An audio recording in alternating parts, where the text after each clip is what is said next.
ജീവൻ്റെ അപ്പം ഭക്ഷിക്കുന്നു, പിന്നെ ജീവൻ്റെ വചനം ഭക്ഷിക്കുന്നു. ദൈവവചനം പറയുന്നുണ്ട് മനുഷ്യ അപ്പം കൊണ്ട് മാത്രമല്ല, ദൈവത്തിൻ്റെ നാവിൽ നിന്ന് പുറപ്പെടുന്ന ഓരോ വാക്കുകൊണ്ടുമാണ് ജീവിക്കുന്നത്.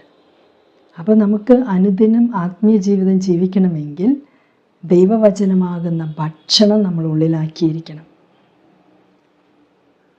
ദൈവവചനം ആദ്യം ഉറക്കെ വായിക്കണം, നമ്മൾ തന്നെ കേൾക്കണം, അല്ലെങ്കിൽ ക്രിസ്തുവിനെ കുറിച്ചുള്ള പ്രസംഗങ്ങൾ കേൾക്കണം.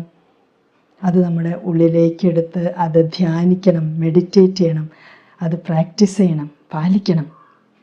എന്നിട്ടത് നമ്മുടെ ഹൃദയത്തിലാവുമ്പോൾ ആ ദൈവവചനം നമ്മൾ ഭക്ഷിക്കുന്ന പോലെയായി.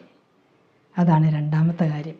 എല്ലാ ദിവസവും ഒരു അരമണിക്കൂറെങ്കിലും ദ ഹോളി ബൈബിൾ തുറന്ന് ദൈവവചനം വായിക്കണം. ദൈവവചനം വായിക്കുന്നതിന് മുമ്പ്, ബൈബിൾ തുറക്കുന്നതിന് മുമ്പ് പരിശുദ്ധ റുഹായുടെ, പരിശുദ്ധാത്മാവിൻ്റെ സഹായം നമ്മൾ തേടണം.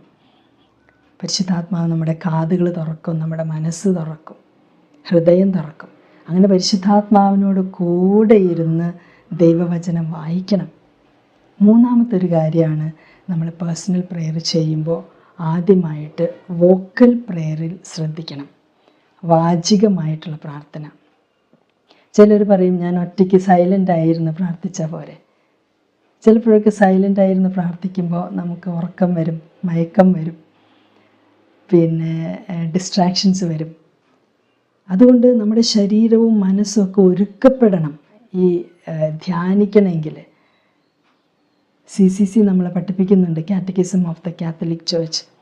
പരിശുദ്ധ കത്തോലിക്ക സഭയുടെ മതബോധന ഗ്രന്ഥം നമ്മളെ പഠിപ്പിക്കുന്നുണ്ട്. വോക്കൽ പ്രേ, മെഡിറ്റേറ്റീവ് പ്രേ, കണ്ടംപ്ലേറ്റീവ് പ്രേ.